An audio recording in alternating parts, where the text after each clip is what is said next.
Hello, it's Dr. Mike here with a quick overview of legal aspects of digital forensics.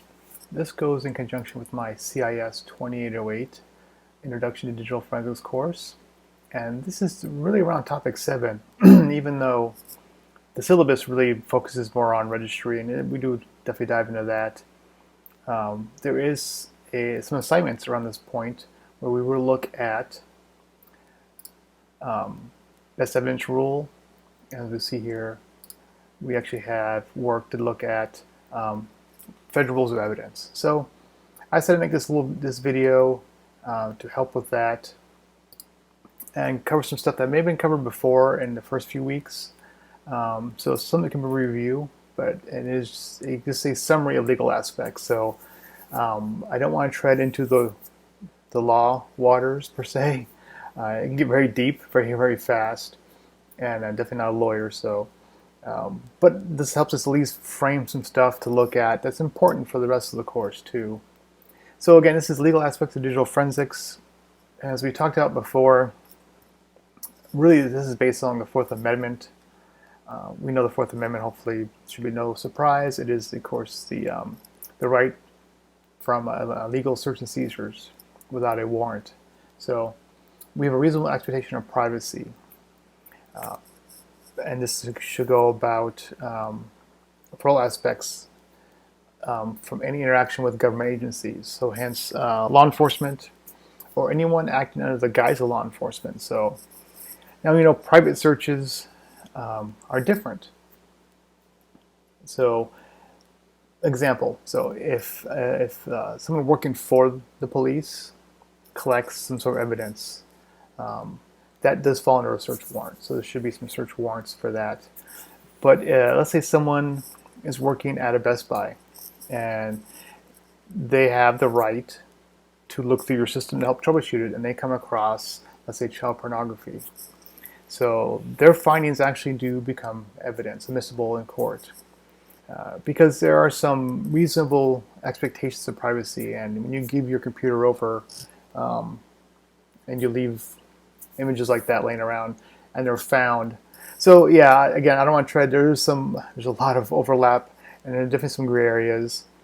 But since the repair technician, in the case of the Best Buy Geek Squad, let's say, they're acting under the guise of their normal activity, their findings are not. So there's a litmus test here with search and seizures, and this is where the warrant comes in. It really does say the warrant should spell out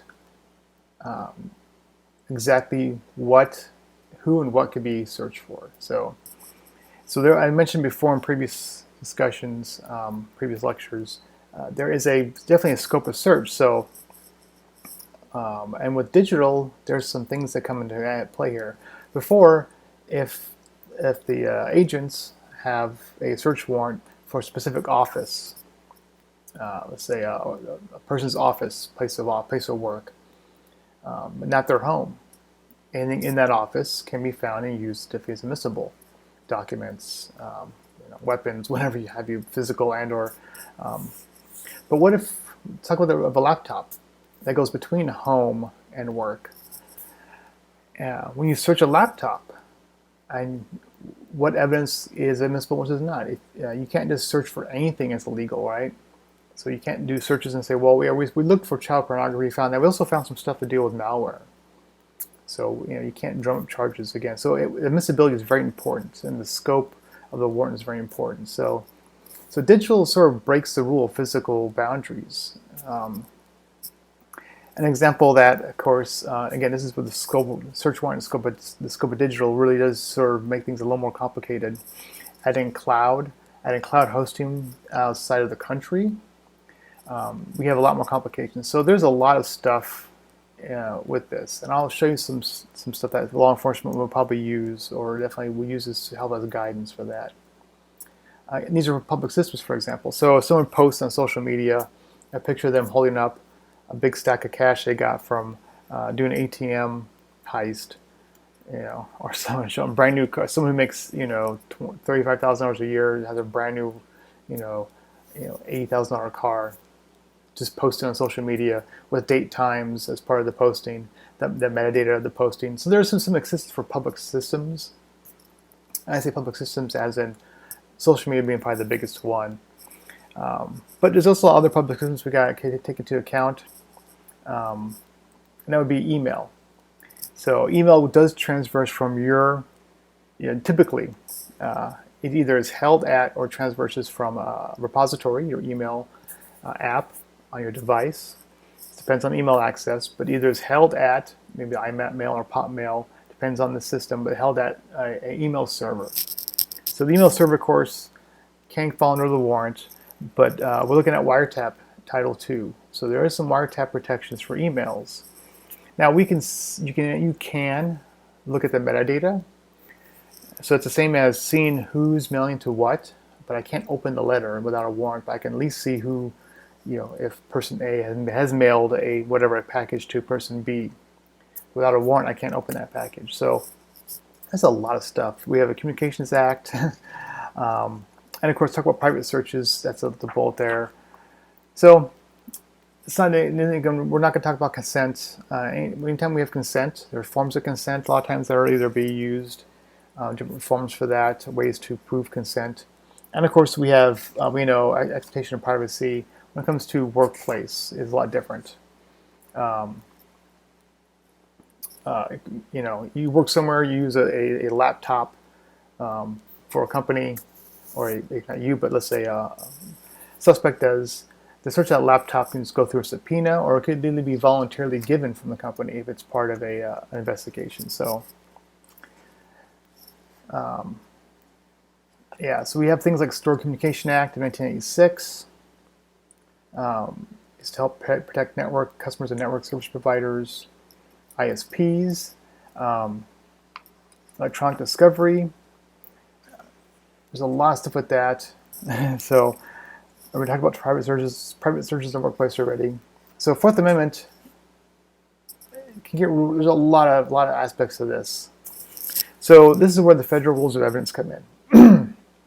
So 1961 we had basically appointed I don't want to read the slide to you here, but we had the development of the Uniform Rules of Evidence for the United States and District Courts, which one called the FRE, the Federal Rules of Evidence. It was committed from draft in 1965, so it's been around for a while. Definitely a lot of changes have been done to it.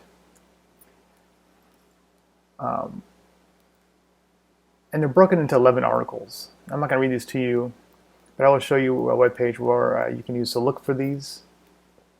Again, in the scope of my class, which is for digital evidence and computer forensics, definitely don't expect you to be an expert on this. Just understand it exists, and you can see where some of these are going to come into play. Opinions and expert testimony. Heresy and things like that are things you should at least understand, and I'll pull some of these out and we'll look at them. So out of these 11 areas, there's been at least all kinds of amendments done to them from Supreme Court and so on. 2007 examples. They've added things for electronic discovery, so rules have been changed or amended. You see discovery of electronically stored information that's not reasonably accessible. So over time here we see that things have been changed because technology changes and how we operate with our technology changes. So again, electronically stored information during interrogations, sanctions for the loss of electronically stored information. So there's a lot of things to go over here. A lot of rules have been changed, so it is a ever-growing thing. So to help law enforcement deal with this, and to really help you, I think, we have the Digital Evidence Field Guide here. So I'll show you some things here. So this is based from the RCFL, Regional Crime Forensics Labs. This is for the FBI, produces this. And there's some great series here. And they have a bunch of documents here. If you go to the rcfl.gov, there's a file-repository. There's a lot of stuff here. And one of them is the field guide. So And you see there's accreditation fact sheets. Here's a digital evidence bookmark, digital evidence field guide. I'm going to show you a section of that here. Best practices, there's some fiscal year stuff.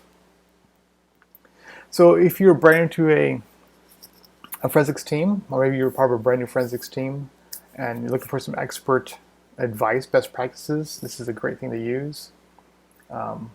Video evidence from CCT, flipbook. These flipbooks, these things are great to look at. So again, there's this file repository here. It's fantastic. And we'll take a look at one of the items, which again was the legal consideration. So this is the field guide. And they have a nice section on legal consideration. So again, some of this is going to be some form of review. We talked about this already. Search warrants. Are your networks involved? Any computers will be at the scene? Are they technically specific? Is our subject user, are they technically sophisticated or not? So, consent to search is something in plain view. This actually all does still apply. And there's some great stuff here, and I'm not going to read this word for word, but you can see there's some information about warrants in section 3. Talk about field kits, fantastic section on that, and executing the warrant itself. So isolating computer systems, may try just, things to look for. And of course, documenting the scene. And I will leave it there. I'm not going to walk into this. We talked about documenting the scene already before. So, but again, just want you know that does exist, and there's some great reference there. Now, when it comes to digital evidence, definitely one of the biggest things, of course, is the fact it's not real. There's no piece of paper that we can submit as evidence. And so there are, of course, rules for heresy against admission of, evidence that's not official. So these federal rules of evidence actually have the sections that apply to this. So this is from lawcornell.edu. It's actually one of the best I found, sort of breakout of the federal rules of evidence. Again, don't plan for anyone to be flipping through this, but know it exists, and know there's areas you can go and look at definitions that apply to these rules. So the best evidence rule, these sections 1001 to 2, 3, 6, and 8 really talk about when you want to admit something as a documentary evidence, but the original document is unavailable. So hence a copy of a log file from the ISP showing an access, or email logs. Or as we said before, we pull evidence from a copy of a digital device. So hence, we have the original evidence that's stored, hashed, stored, verified, and we have a copy that's verified through our hashing process. And then we pull copies of that. Well, how can someone claim heresy, saying, well, that's a copy of the document, that's not the original document? Well, because of evidence preservation with digital, we don't ever want to touch the original drive. Let's use drive, for example. Or, the copy of the log came from an email server. We can't pull the email server out and put it in corridor storage without causing issues to, unknown issues, or issues to the email service provider. So again, the best evidence. This is called the best evidence rule.